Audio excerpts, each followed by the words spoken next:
Hey everyone. The way products get discovered is changing faster than most sellers realize. This week, three stories dropped that prove we're not heading towards AI-powered shopping anymore. We're already in it. This is what I covered in this week's Hoot. So story number one, Walmart fires OpenAI checkout. They sent Sparky, their own AI agents, everywhere. So basically what happened was Walmart tested OpenAI's instant checkout for months. The results were terrible. There was wrong items in the cart. There was no sales tax system. Conversions were one third of what Walmart's normal Sparky rate was. So it was a pretty easy decision, I think, for Walmart to pull the plug on the OpenAI instant checkout and basically place their own in there. So Sparky, they took a couple months to kind of build up and finally tested and ready to roll. So they embedded Sparky directly into ChatGPT, which has over 300 million plus monthly users, and also Google Gemini. So basically, what Walmart is doing is keeping its agents, the transaction, and the customer data. OpenAI and Google provides the distribution. And also Amazon kind of did the opposite. They did the walled garden approach. So Walmart built an agent that's set everywhere.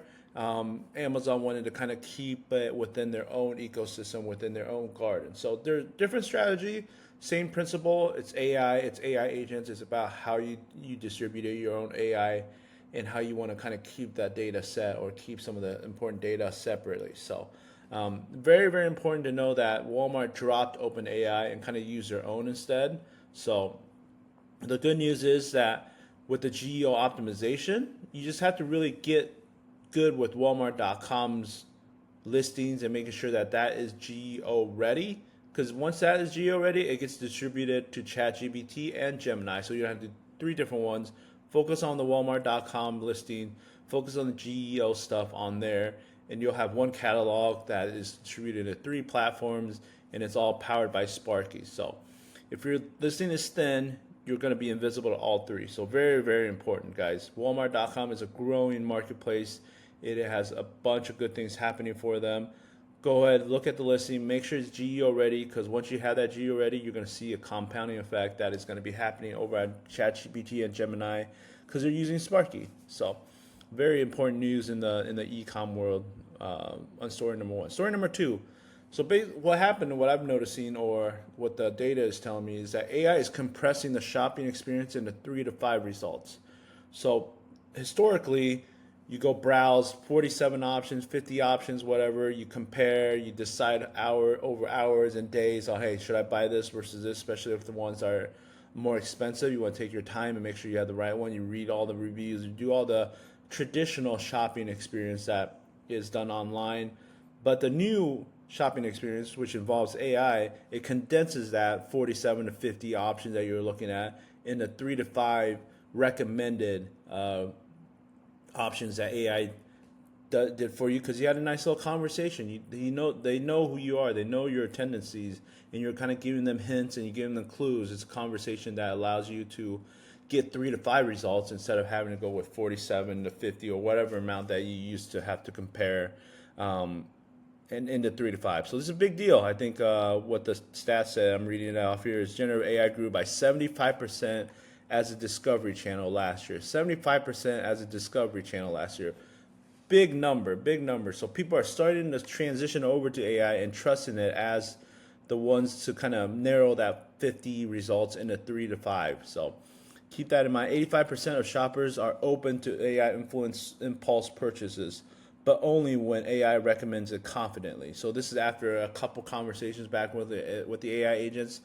Then the user will be confident. 85% of the users are open to the suggestions of AI when it does have that rapport with it. So only 8% of Amazon listings, it's probably growing a little bit, have enough structured data to be able to be recommended by AI. So keep that in mind. This is one I've been harping on forever, is get your listings ready for GEO. So when I talk about GEO, it's not just answering what and why you should use this product. It's also answering where you should be using it, who should be using it, and when you should be using it.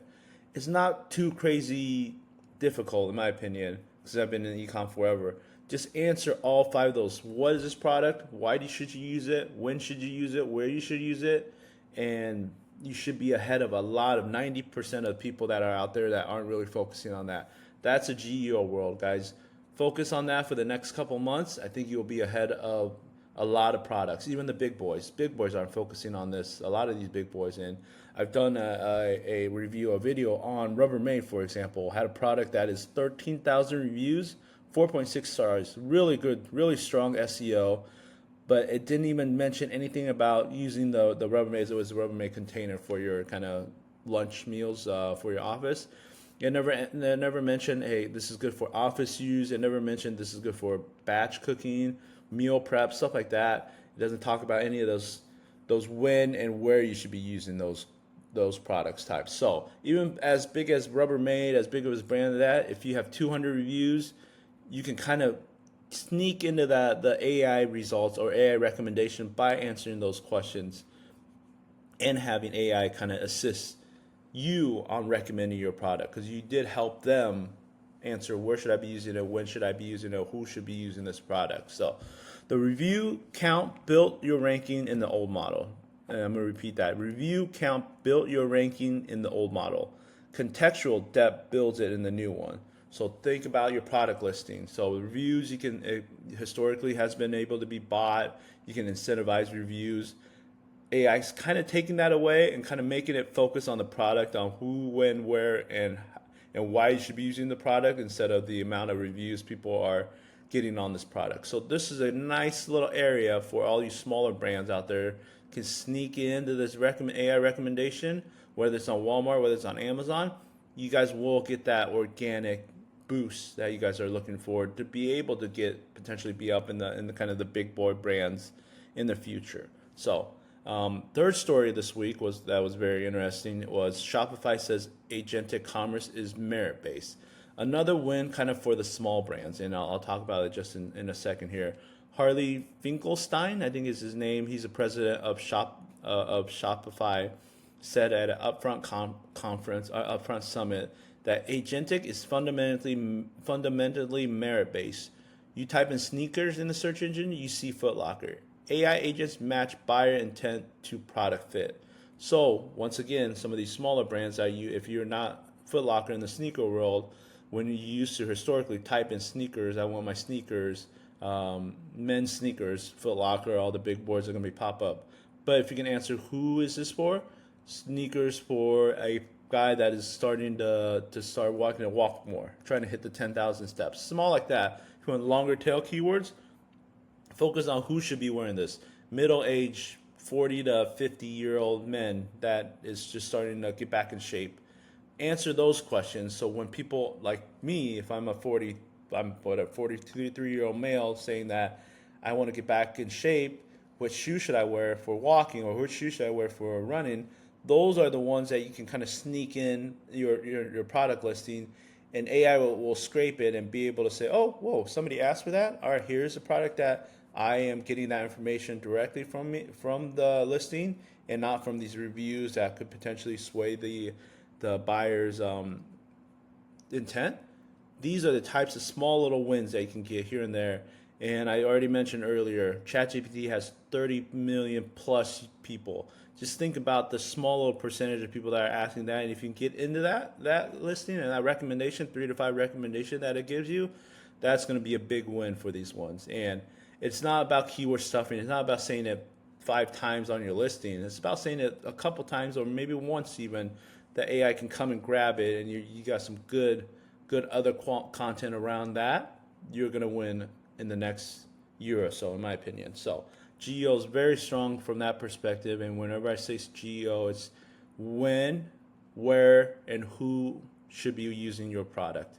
Answer those questions, and you're going to be way ahead of a lot of these people that are not thinking from that perspective. So another thing is that being merit-based is bad for brands that are just out-muscling you in the PPC world, the pay-per-click world, the ad world. So the ad world is going to be very different here in the next year or so, in my opinion. These AI agents don't care who's on the very top anymore. Like they don't care if you're buying the number 1 or 2 spot on Amazon, on Google Shopping. They care if your listing tells them what the user is asking. You get the answer. The important thing is the AI agent gets the answer from your product listing for the users. So keep that in mind. Even the Shopify president thinks it's the way it's going. Not a lot of Shopify merchants are doing this, and they haven't really integrated that into their stores. So if you're one of those smaller brands, another big opportunity that all these big brands are spending big money on trying to be on the top of the listing. Now these AI agents are sneaking in and saying, okay, I'm going to recommend 3 to 5. I don't care where you're paying for the top of search. This is what I'm getting from the product listing. This is what I'm getting from the attributes, and this is the answer I'm getting for where I should be using this product type situation. So very good news for the smaller brands. I think this is going to hurt a lot of the people that are just overspending or outspending. And yeah, I think that's awesome for smaller brands and people that are trying to grow and become one of those bigger brands. But you got to stay consistent. You got to make sure you're following the where, when, and where, when, and who concept in the GEO world. It's not too difficult. I keep saying this, and I know I'm making it probably easier than it sounds. This is how we're going to change. This is the GEO world. This is the new SEO of the world right now. And it's layering AI on top of it, which kind of bypasses the people that are quote unquote cheating the system or trying to buy their way to the top. So in closing, Walmart fired the checkout, the OpenAI, they took it away and inserted their own Sparky, which allows them to control a little bit more of the shopping experience on OpenAI, on ChatGPT, and on Gemini. Huge play by Walmart, and I love that. I love them controlling the data still, but having those two distribution channels is huge. I talked about AI compressing the shopping experience into 3 to 5 results comparatively to a 50 to 47 to 50 type results historically that people are looking at to make a decision on a purchase. That is condensed, and there's not a lot of people taking advantage of that. There's not a lot of people being recommended that should be recommended that have great products, and even these big brands aren't really focused on that. So this is a small window of opportunity for you guys to truly take it and attack it in a way that is going to be beneficial for your brand. And then that last news I touched base on is Shopify says that the best product wins, not the biggest budget. That's huge for the smaller and medium-sized brand. The shopping journey is really truly being rebuilt by the AI agents. And the brands that win are the ones whose content is specific enough for an AI agent to recommend with confidence. I'm going to repeat that last sentence in this video. The brands that win are the ones whose content is specific enough for an AI agent to recommend it with confidence. If you could take away anything from that, you got to have content that AI agents recommend with confidence.